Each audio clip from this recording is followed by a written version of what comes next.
नमस्कार दोस्तों, मैं हूं आपका दोस्त, आपका होस्ट आर के, और आप देख रहे हैं आर के ट्रेडिंग। तारीख है दोस्तों 26 अक्टूबर 2021 और यहाँ पे 27 अक्टूबर 2021 के लिए निफ्टी के फार्मा, मेटल, आईटी और साथ ही फाइनेंशियल स्टॉक के आंसर्स लेकर आपके सामने हाजिर हूँ।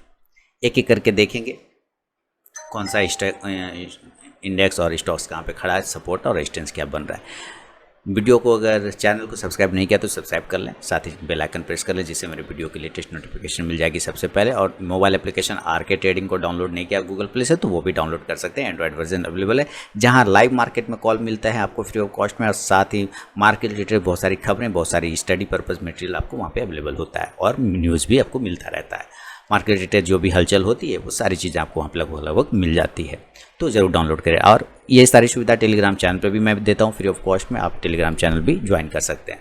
तो सबसे पहले मैं कल का थोड़ा रिव्यू करना चाहूँगा। जो कल मैंने कहा था कि आपको दो ऐसे सेक्टर हैं जो आपको बाउंस होते हुए मिलेंगे। क्या मैंने कल ये वीडियो में, इसी वीडियो में मैंने बोला था निफ्टी फार्मा आईटी मेटल में कि दो ऐसे सेक्टर होंगे जिसमें आपको आज बाउंस मिलेंगे। पहला सेक्टर होगा फार्मा का और दूसरा सेक्टर होगा मेटल का। ये मैंने कल बोला था या नहीं बोला था, आप मुझे ज़रूर बताएं। और आज आपने देख ही लिया होगा, और मैंने कहा भी था मेटल इंडेक्स को देख के कि आज ये गैप अप ओपन होने वाला है। क्या बोला था कि नहीं बोला था कि ये गैप अप ओपन होने के चांस दिखा रहा है। तो बिल्कुल गैप अप ओपन हुआ और गैप अप होने के बाद वो सस्टेन भी कर गया। तो ये चीज़ें एनालिसिस से आप कर पाते हैं। ये सारी चीज़ें आप एनालिसिस जब आप करेंगे, चार्ट रीडिंग जब करेंगे, स्टडी करेंगे ना, तो आप ये चीज़ें बता पाएंगे कि कब बाउंस होगा, कब रिजेक्शन आएगा, नहीं आएगा। तो स्टडी का कोई सब्स्टिट्यूट नहीं है। टाइम दें अपने चार्ट पर, टाइम दें अपने स्टॉक्स के साथ, तो आपको बहुत सारी चीज़ें पता चल जाएगी। तो इसका अब ये देखिए, कल भी ये ऊपर के साइड के मूवमेंट दिखा सकता है। कब? Metal index. हम लोग किसकी बात कर रहे हैं? पहले मेटल इंडेक्स की बात कर रहे हैं। तो मेटल इंडेक्स अगर कल 5850 के ऊपर कल निकलता है तो ये आपको कल फिर एक अपसाइड के मूवमेंट दिखाएगा, जो कि ये लगभग आपको 5950 तक लेके, यानी कि 100-150 पॉइंट की रैली दिखा सकता है। इस हिसाब से आपको मेटल इंडेक्स में कल बाहर फिर मिलेगी, माने बहुत अच्छा मूवमेंट बन सकता है।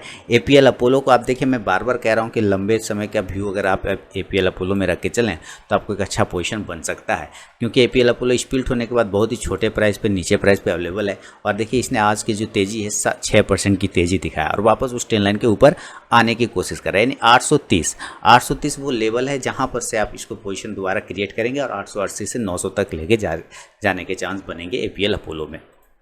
अडानी इंटरप्राइजेज भी आज जो मूवमेंट है लगभग 0.25% का मूवमेंट किया, 1% से कम। लेकिन कल अगर ये 1560 के ऊपर निकलता है तो आपको एक बड़ी तेज़ी 1600 तक का तेज़ी ज़रूर दिखाएगा। कोल इंडिया मूवमेंट किया, 175 के आसपास में क्लोजिंग किया, और कल अगर 176 का लेवल 176 को ब्रेक करता है तो 180 तक के टारगेट दिखा सकता है। हिंडाल्को की बात करते तो हिंडाल्को ने भी गैप अप ओपन हुआ और सस्टेन किया बहुत ही बढ़िया तरीके से। कल हिंडाल्को 488 से 490 को अगर ब्रेक करता है तो आपको ये 495 से 500 तक के टारगेट दिखा सकता है। हिंद जिंक की बात करें तो हिंद जिंक 330 का एक लेवल आ रहा है। 330 के लेवल के बाद ही ये मूवमेंट तेज करेगा 340 से 350 के लिए। जेएसडब्ल्यू स्टील की बात कर लें, इसने मूवमेंट किया 700 के ऊपर जाने के बाद ये और भी पॉजिटिव हो जाएगा, यानी कि 700 इसका एक ऐसा लेवल है जिसके पहले ये ऊपर जा नहीं रहता, ये 700 अब उसके ऊपर गया फिर उसके नीचे आ गया, तो यही वापस 700 का लेवल है। जब तक इस 700 के ऊपर नहीं निकले तेज़ी नहीं आएगी, लेकिन 700 के निकलने के बाद 720 के टारगेट आपको बहुत तेज़ी से बन सकते हैं। जिंदल स्टील 5% की तेज़ी रही, 450 का इसने हाई लगाया है, आज लगभग 448-90 का गैप अप ओपन हुआ, सस्टेन कर गया। कल 450 के ऊपर निकलता है तो 60 तक के टारगेट मिल जाएगा। मोइल की बात करें 161 के आसपास में 161 के पास में ट्रेड करा है, तो मैंने कल मोइल में बताया था कि देखिए ये रेंज पर आ चुका है, यहाँ से बाउंस करके ऊपर जाना चाहिए। ये साफ लाइन मैंने कल आप लोगों को बताया था और ये बिल्कुल वैसे ही किया। अब ये कल अगर 163 से 64 के ऊपर निकलता है तो आपको 168 के टारगेट मोइल भी दिखा सकता है। एनएमडीसी की बात कर ले तो एनएमडीसी में एक रेजिस्टेंस है 145 का नियर में। 145 के ऊपर निकलने के बाद एनएमडीसी में एक मूवमेंट देखने को मिलेगा। देखिए यहाँ से ये ट्रेंड लाइन था, यहाँ पे हमारे पास एक छोटा रेजिस्टेंस है। 145 के ऊपर निकलना तो 148 से 150 तक के टारगेट आपको मिलेंगे। नेशनल एल्युमिनियम की बात करें तो इसने भी ब्रेकआउट किया है। 110 के ऊपर जाने के बाद आपको 115 से 20 के टारगेट। रत्नावनी मेटल 2200 और 2300 के बीच में फंसा हुआ है। 2300 के ऊपर बाय जाएगा और 2200 के नीचे सेल आएगा। अभी 2209 पर है तो कुछ नहीं करेंगे, लेकिन कल अगर 2215 के ऊपर निकलता है तो 2275 तक का टारगेट आपको मिल सकता है। सेल की बात करें, सेल ने भी अच्छा इसी ट्रेंड लाइन से सपोर्ट करके ऊपर गया। देखिए कल अगर सेल 120 से 121 के ऊपर निकलता है तो 125 तक के टारगेट दिखाएगा। टाटा स्टील की बात कर लें तो देखिए मैंने टाटा स्टील को 3 स्टार में दिया हुआ था और आपने देखा इसका रिजल्ट कितना बेहतरीन मूवमेंट इसने आपको करके दिया है। सारे टारगेट डन कर दिए होंगे और टेलीग्राम चैनल पे मैंने अपडेट भी कर दिया होगा। तो इसी तरह की चीज़ें मैं टेलीग्राम चैनल पे लाइव मार्केट में भी कॉल पोस्ट करता रहे, तो आप उसको ज्वाइन कर सकते हैं और मेरे मोबाइल एप्लीकेशन पे भी आपको कॉल प्राप्त होता है। टाटा स्टील ने सारे टारगेट डन कर दिया। अगर कल टाटा स्टील वापस 1352, 1350 ये सब एरिया को अगर दोबारा से ये ब्रेक करता है तो आपको 1375 तक के टारगेट टाटा स्टील आपको दिखा सकता है। तो ज़रूर नज़र रखें चले टाटा स्टील पर। वेदांता की बात करें तो वेदांता 330 के पास ट्रेड कर रहा है, बहुत अच्छा लेवल है, कोई दिक्कत नहीं। 331 से 32 के ऊपर, 332 के ऊपर अगर वो निकल गया तो 335 से 340 तक के टारगेट दिखा सकता है आपको वेदांता। वेलस्पन कॉर्प की बात करें जो 134 के आसपास ट्रेड कर रहा है, तो वेलस्पन कॉर्प 140 के ऊपर अगर निकलता है तभी 145 से 150 के टारगेट मिलेंगे। तो ये था निफ्टी के मेटल स्टॉक पे दोस्तों मेरा अपना व्यू। चलेंगे ज़रा आईटी की तरफ और देखते हैं आईटी सेक्टर और आईटी स्टॉक्स क्या कर रहा है। तो आईटी में अभी भी थोड़ा कंसोलिडेशन जोन है, थोड़ा सा साइडवेज मूवमेंट है, इसको ध्यान में रखिए। ये आईटी इंडेक्स है लेकिन ये एक सिग्नल दे रहा है थोड़ा कन्फ्यूजिंग का। 34,950 के नीचे अगर ये निकलेगा तो कमज़ोर हो जाएगा, सेलिंग आ जाएगा। और अगर ये अप साइड में 35,500 को ब्रेक करता है तो ब्रेकआउट आएगा, 36,000 के लेवल अप साइड में मिलेंगे और आईटी सेक्टर में नई तेज़ी बन सकती है। तो इसको ध्यान में रख के हम लोग सबसे पहले बिरला सॉफ्ट से स्टार्ट कर लें। तो ये है बिरला सॉफ्ट का चार्ट आपके सामने में। बिरला सॉफ्ट ऊपर के लेवल में देखिए ठीक जैसे आईटी इंडेक्स ने बनाया था कैंडल सेम वैसा ही। तो बिरला सॉफ्ट अगर ऊपर 405 से 6 को ऊपर ब्रेक करता है, 410 से 12 का इंट्राडे टारगेट बनेगा। पोजिशनल टारगेट 420 के ऊपर कन्वर्ट होगा 440 के लिए, लेकिन नीचे अपना इस सपोर्ट को अगर ब्रेक कर दिया जो कि 390 का था तो ये कमज़ोर हो जाएगा, फिर सेलिंग जोन में चला जाएगा। एचसीएल टेक ऊपर के साइड में रेजिस्टेंस एरिया जो कि 1190 का आ रहा है, 1190 के ऊपर जाने के बाद 1225 तक के भी टारगेट आपको बन सकता है। इन्फोसिस 1700 के ऊपर जब तक रहेगा कोई दिक्कत वाली बात नहीं। डिविडेंड भी इसने 15 रुपये प्रति शेयर आज के भाव में दिया है, तो काफ़ी अच्छा डिविडेंड इसने दिया है। और ऊपर के साइड में अगर 1720 के ऊपर निकलता है तो आपको 1760 और नीचे के साइड में अगर 1690 या 95 ब्रेक करता है तो 1670 के टारगेट मिलेंगे। टाटा इलक्सी बहुत अच्छा है, कोई दिक्कत नहीं। नीचे 5820 के नीचे कमज़ोर हो जाएगा उसके लिए, और 5750 के नीचे तो पूरा कमज़ोर हो जाएगा, जो सीधे लेके 5500 तक लेके इसको आ सकता है। लेकिन ऊपर अगर ये 6000 को ब्रेक करता है तो 6200 तक जा सकता है। माइंड ट्री की बात करें 4550 बहुत अच्छा है। ऊपर की साइड में 4600 का एक लेवल आ रहा है, अगर वो ब्रेक हो जाता है तो 4650 से 4700 के टारगेट बनेंगे। विप्रो की बात करें तो विप्रो देखिए बिल्कुल इस पैटर्न पर ट्रेड कर रहा है और विप्रो इस पैटर्न के ऊपर 680 का एक रेजिस्टेंस ले रहा है, 680 के ऊपर निकलने पर 700 के टारगेट। टेक महिंद्रा की बात करें एक रिजल्ट आया बहुत ही अच्छा, ऊपर गैप अप खुला और सारी जो है ऊपर से गैप अप का जो फ़ायदा होता है वो ख़त्म कर दिया और देखिए सारा नीचे आके क्लोज कर गया। ये क्या दिखा रहा है? ये दिखा रहा है कि भाई आईटी में थोड़ा कन्फ्यूजन बना हुआ है। नीचे के लेवल पे 1543 या 40 को अगर ये ब्रेक करता है तो 1520 का इंट्राडे टारगेट देगा और ऊपर अगर ये निकलता है 1575 के ऊपर तो 1600 का इंट्राडे टारगेट बाय साइड में देगा। टीसीएस की बात करें तो टीसीएस रेडी रही है थोड़ा अब ब्रेकआउट करने के तय, यहाँ पे होल्ड कर रहा है तो यहाँ पे भी होल्ड कर रहा था, बिल्कुल उसी तरह का इसने एक पैटर्न बना रखा है। इसके पास से एक सपोर्ट बढ़िया है वो है 3400 का। अगर एक बार ये यहाँ पे आ जाता ना तो मुझे थोड़ा सा कॉन्फिडेंस बिल्डअप होता। अगर ये 3400 पर आ जाता तो ज़्यादा कॉन्फिडेंस मुझे बिल्डअप होता, क्योंकि 3400 इसका इंपॉर्टेंट सपोर्ट है। अभी यहाँ से ये बाउंस कर जाएगा तो थोड़ा मन में बना हुआ रहेगा डर कि कहीं ये दोबारा इसको कंप्लीट करने ना आ जाए। तो खैर कोई बात नहीं, अगर यहाँ से ऊपर 3530-35 को ये सब ब्रेक करता है, 3500 3540 35 ये सब ब्रेक करेगा तो 3600 के टारगेट देगा। नीचे 3470 के नीचे आता है तो फिर आपको ये 3430 तक दे सकता है। कोफोर्ज की बात कर लें 5200 के ऊपर निकलने पर 5300 और 5400 के टारगेट मिलेंगे। नौकरी यानी इन्फोएस 2% की तेज़ी लगभग और बहुत ही शानदार पैटर्न बना है। 6150 के ऊपर निकलेगा 6200 6250 और 6300 के टारगेट 6300 के टारगेट मिल जाएंगे। एलटीआई तो 6600 का एक छोटा रेजिस्टेंस है, अगर उसको ब्रेक करता है तो 6700 से 800 के टारगेट। नीचे 6400 को ब्रेक करेगा तो 6300 से 6200 का टारगेट ये सपोर्ट एरिया पे टच कर सकता है। एम्फासिस की बात करें, एम्फासिस ने भी अच्छा मूवमेंट किया लेकिन सारा रिजेक्शन ऊपर से निकल गया, इसलिए अभी इसको छोड़ देंगे, इसमें अभी कोई दम नहीं दिख रहा है मुझे। जस्ट डायल को लेकर चलेंगे 4.5% 5% की तेज़ी पकड़ के चलिए। जस्ट डायल कल आपको एक मूवमेंट दिखाएगा तो जस्ट डायल पर ज़रूर नज़र बना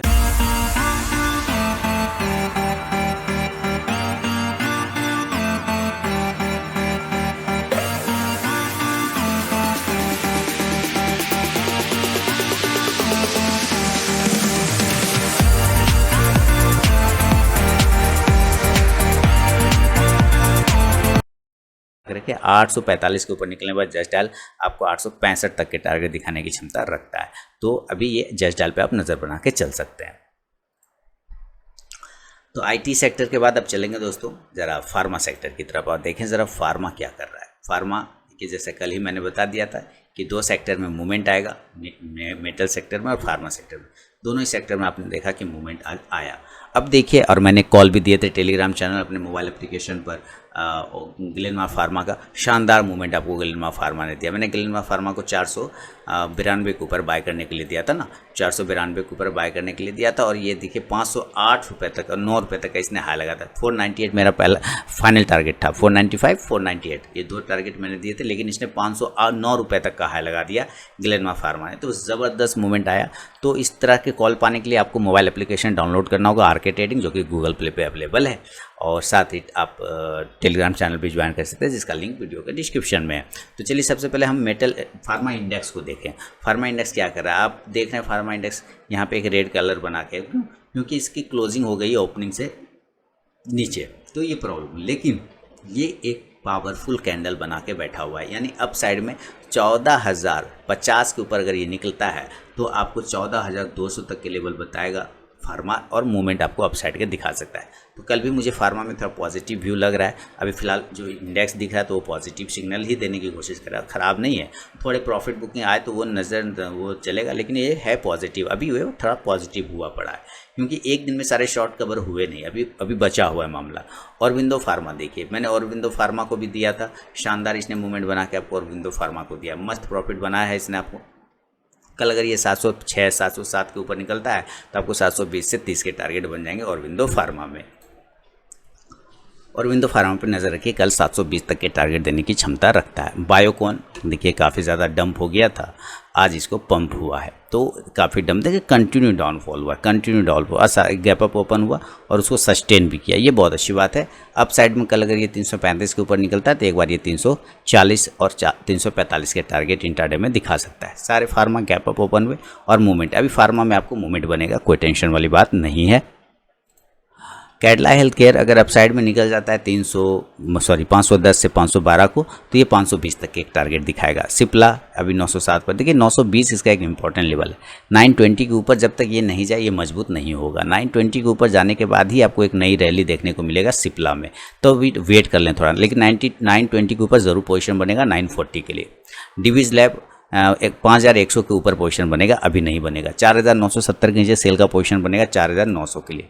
डॉक्टर रेड्डी थोड़ा सा निगेटिव माहौल है, लेकिन कोई बात नहीं है, 4700 के ऊपर निकले हुआ डॉक्टर रेड्डी भी मूवमेंट आ जाएगा 4800 के लिए। ग्लेनमार्क फार्मा इसने देखिए तो बहुत ही शानदार मूवमेंट ग्लेनमार्क फार्मा ने दिया है। कल भी आपको मूवमेंट बना के ये दे सकता है, अगर ये 510 के ऊपर कल निकलता है तो 520 का टारगेट आराम से देगा।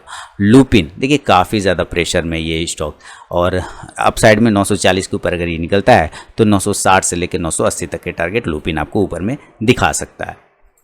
लुपिन के बाद PEL की तरफ बढ़े तो 3% की लगभग तेजी रही, 2700 के ऊपर कल नज़र रखिए। अगर ये 2700 के ऊपर निकलेगा तो आपको 2750 से 2800 तक के टारगेट PEL यानी पिरामल इंटरप्राइज आराम से, बड़े आराम से, जैसे माचो होता है ना बड़े आराम से, वो बड़े आराम से दिखा देगा, इसमें कोई टेंशन नहीं है।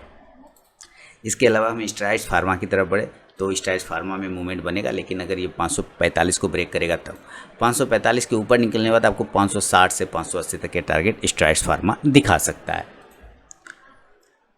स्ट्राइड्स फार्मा के बाद सन फार्मा की तरफ बढ़े, इसमें मूवमेंट अभी खास आया नहीं, मूवमेंट का इंतजार किया जा रहा है। सन फार्मा ऊपर 825 के ऊपर निकलेगा, 840 के टारगेट दिखाएगा। नीचे अगर ये 800 को ब्रेक करता है, 800 जो इसका इंपॉर्टेंट सपोर्ट एरिया है, अगर उस एरिया के नीचे देख रहे हैं यहाँ से बार बार सन फार्मा इसके सपोर्ट और रेजिस्टेंस पे ट्रेड कर रहा है, यही 800 का राउंड नंबर का एक सपोर्ट है। अगर उसके नीचे आ गया तो ये खराब होगा, अदरवाइज खराब होने के चांस अभी फिलहाल तो नहीं दिख रहे।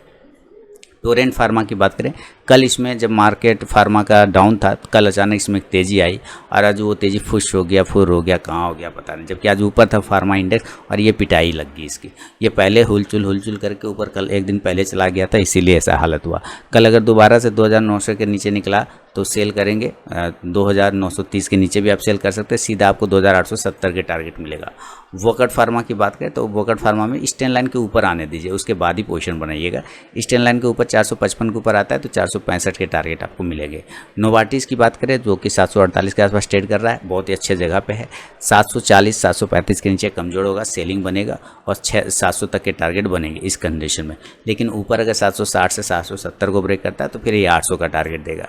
ग्रेन्यूल्स इंडिया बॉक्स के स्टैंड लाइन के ऊपर निकलने देते हैं ग्रेन्यूल्स इंडिया में 325 के ऊपर, तब 330 से 335 के टारगेट, और 335 के ऊपर अगर ये क्लोज कर गया तो 350 का टारगेट, बड़ा वाला टारगेट मिलेगा। जो ये जितनी एनालिसिस करके मैंने रखा वो सारे टारगेट बनेंगे। डॉक्टर लाल पैथलैब ऊपर की साइड में 3600 का एक रेजिस्टेंस है, वो ब्रेक करेगा डॉक्टर लाल पैथलैब तो 3700 और 3800 के टारगेट मिलेंगे। एस्ट्राजेनिका की बात करें तो देखिए बहुत ही अच्छे तरीके से होल्ड किया आपने सपोर्ट एरिया पर। कल अगर ये ब्रेक करता है ऊपर की साइड में 3050 के तो फिर पॉजिटिव होगा, लेकिन अगर अपने लोअर एरिया को ब्रेक करता है 3000 को तो सेल करेंगे 2950 से 2900 के टारगेट के लिए। तो ये था निफ्टी के मेटल, आईटी और फार्मा पे भी अब चलेंगे फाइनेंशियल स्टॉक की तरफ में, और देखें फाइनेंशियल स्टॉक में बजाज फिनसर्व क्या कर रहा है। देखिए बिल्कुल अपने ट्रेंड लाइन का सपोर्ट लेते हुए बजाज फिनसर्व ऊपर जा रहा है। कल अगर बजाज फिनसर्व अप साइड में 18,450 के ऊपर निकलता है तो आपको ये 19,000 तक के लेवल दिखा सकता है। बजाज फिनसर्व 19,000 के टारगेट के लिए रेडी हो रहा है, तो नज़र रखिएगा बजाज फिनसर्व पे। बजाज फाइनेंस की बात करें तो इसने भी अच्छा ब्रेकआउट किया अप साइड में। देखिए बजाज फाइनेंस अगर 7,890 7,000 समझ लीजिए 900 के लेवल को अगर ब्रेक करता है तो 8,100 के टारगेट मिलेंगे। चोला फाइनेंस अच्छी तेज़ी रही, 5% की लगभग तेज़ी। अगर चोला फाइनेंस अपने हाई को ब्रेक करता है 620 इसका एक मेजर रेजिस्टेंस है, 620 से 625 के आसपास में। अगर ये ब्रेक नहीं हुआ तो फिर ये कमज़ोर हो जाएगा, लेकिन अगर ये ब्रेक होगा तो 640 तक के टारगेट बनेंगे। आईबुल हाउसिंग फाइनेंस जैसा कि मैंने बार बार कहा ये सिर्फ रिस्की ट्रेडर वालों के लिए, सेफ ट्रेडर के लिए नहीं है। तो अगर रिस्की ट्रेडर हैं 235 के ऊपर लेंगे पोजीशन, 240 से 45 के लिए। LNTFH की बात करें अच्छी ओपनिंग हुई है, गैप अप ओपनिंग हुई और उसको होल्ड भी किया है, तो ये बड़ी अच्छी बात है। अगर ये अप साइड में ब्रेक करता है 85 से 86 को तो ये वापस 88 से 90 की तरफ भागेगा। LIC हाउसिंग फाइनेंस देखिए 406 के आसपास ट्रेड कर रहा है और 410 से 415 इसका मेजर रेजिस्टेंस 420 रुपये का। ये जो गैप डाउन हुआ ना, ये पहले इसको कवर करना पड़ेगा। ये अगर कवर नहीं करेगा तो ये मुश्किल में पड़ जाएगा। तो फिलहाल देखते हैं ये कवर कर पाता है कि नहीं कर पाता है। कल अगर ये 410 को ब्रेक करता है तो 415 से 20 के लेवल दिखाएगा। M&M फाइनेंस में अच्छी तेज़ी आई है और ये 190 के आसपास ट्रेड कर रहा है। कल वापस से अगर M&M फाइनेंस ब्रेक करता है अपसाइड में 190 के ऊपर तो 195 से 200 तक के भी टारगेट दिखा सकता है। तो M&M फाइनेंस 195 के टारगेट के लिए रेडी हो रहा है, 190 के ऊपर ये मूवमेंट करेगा। मन्नापुरम फाइनेंस मैंने पहले भी कहा है कि बाय ऑन डिप करना है, जब भी ये नीचे मिले आपको बाय करना है, पोर्टफोलियो स्टॉक रखना है 3 to 5 ईयर्स का, ये एक अच्छा पैसा बना के देगा। और आप देख रहे हैं कि काफ़ी धीरे धीरे करके अपने हायर जोन की तरफ जो कि 218 रुपये का एक लेवल आता है उसको ब्रेक करने की तैयारी कर रहा है धीरे धीरे। 210 के ऊपर निकलेगा तो डायरेक्ट ये 218 के लेवल को टच कर देगा। मुथूट कैप 410 से 20 का एक रेजिस्टेंस एरिया, उसके ऊपर निकलेगा 420 से 30 के टारगेट। मुथूट फाइनेंस मूवमेंट करेगा, लेकिन कब, जब 15,550 के ऊपर ट्रेड करेगा तब। 1550 के ऊपर निकलने के बाद 1600 के टारगेट आपको दिखाएगा। स्ट्राइड्स फार्म ये SR ट्रांसमिट ये तो शानदार मतलब गजब किया। ऊपर की तरफ में देखिए 1588 का एक हाई लगाया आज और वहाँ से रिजेक्शन लेके 1525 पे आ गया। वापस से इसको क्लोजिंग चाहिए 1550 की, देन ये मूवमेंट करेगा। इसने सारे लेवल टच कर दिए, सारे लेवल। 1600 का एक टारगेट था, 12 पॉइंट से चूक गया ये, कोई बात नहीं। जब ये 1550 के ऊपर निकलेगा तो फिर ये 1600 के टारगेट आराम से आपको दे देगा। तो ये था दोस्तों निफ्टी के मेटल, IT, फार्मा और साथ ही फाइनेंशियल स्टॉक में मेरा व्यू। पसंद आया हो तो फीडबैक जरूर दें, और आरके ट्रेडिंग मोबाइल ऐप को डाउनलोड ना किया हो तो जरूर डाउनलोड कर लें लाइव मार्केट में कॉल के साथ साथ स्टडी मटेरियल प्राप्त करने के लिए। तो चलिए मिलता हूँ नेक्स्ट वीडियो में, तब तक के लिए बहुत बहुत धन्यवाद।